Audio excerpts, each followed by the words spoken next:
Football, the beautiful game. From a young age, many of us begin to love football, but I'm investigating whether that is actually healthy. Football academies and youth teams litter the country, but how many of those bright-eyed, talented kids will ever play at the top tier of English football? There are only 92 registered professional teams in England. With over 1 million academy graduates each year, only about 1,000 will make it into these spaces. This causes heartache and stress for the unfortunate players who fall short of the club standards. The success rate for a football academy player is abysmal at 0.012%. Sadly, in August this year, there was a tragic news story doing the rounds. A young Man United trialist, just aged 20, unfortunately took his life after realizing his chances of being a professional footballer were dwindling. This is because of his consistent injuries. But how could this be allowed to happen, especially at one of the biggest clubs in world football? This shows that there needs to be more to protect young players mentally. From a young age, players are exposed to the idea that their future in football is set in stone. This is, however, never the case, and expectations need to be rationalized to avoid something as tragic as this ever happening again. There is a trend where young footballers from underdeveloped and urban areas are very successful as they don't succumb to the pressure of their role in the academy. This could be due to wanting to make a better life for their family through football. Many players such as Raheem Sterling, Reiss Nelson and Jadon Sancho are evidence of this. They are now inspirations for kids from similar backgrounds all over the world. Now, we're going to delve into exactly what kind of pressure these young footballers are affected by as they strive towards their goal of being a professional player. Can you just introduce yourself, please? My name is Ayman Zadad. I'm 18 years of age and I play football currently at Crystal Palace. I'm a centre attacking midfielder.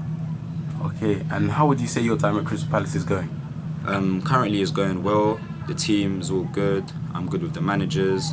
I train extras after training as well. So hopefully, if I carry on like this, I might have a bright future.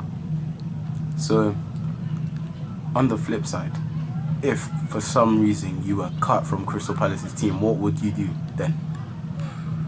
It will be a big, I'll feel it.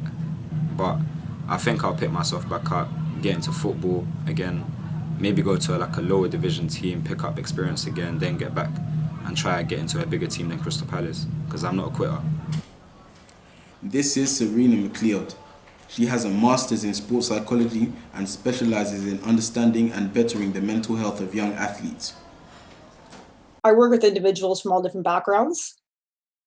I do find that working with individuals from low income backgrounds that haven't been, fed it with a spoon is the analogy I like to use, are a lot more motivated to kind of prove people wrong. Whereas if you come from a very high income privileged background that you're given everything on a silver platter, there's not as much effort to come in. It's almost like there's an expectation that, well, I've been given everything, then I should make the team. I think there is more effort from individuals that have struggled and, really have more motivation to kind of prove to individuals that no matter what I've been through, no matter, what my background is, I'm going to try my best. But that could, again, just be a personal experience of mine. And kind of, it is harder dealing with kids that obviously are very, have been given everything. And you live in Old Kent Road, I believe. Yeah. So that's quite an urban, there's no offense, underdeveloped area.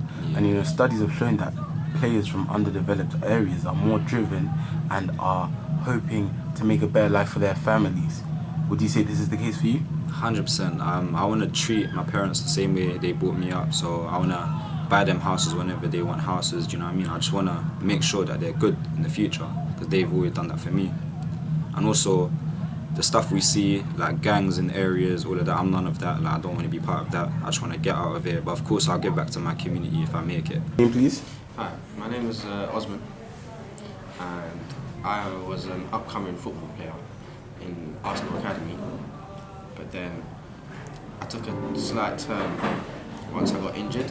What kind of injury was it? Yeah, I tore a ligament. Oh no. And then what happened is Arsenal Academy didn't really take care of me, and due to the fact that I was really good at football, they didn't really care about me actually going into college or sixth form or anything educational. So they just wanted me to play football for them. And then once I got injured, they kind of just threw me aside, and then like they didn't really care about me. So I have been really struggling mentally and in life really to start anything new because I don't really know what to do. Would you say that you feel lost even? You know, because, you know, growing up, football's been the only thing that you've kind of known. And now to have that taken away from you, how does that feel? It's really depressing, really. Like, it's kind of leading me to go into dark places that I never thought I would be in. And I remember watching some of your footage, you did have absolutely great talent.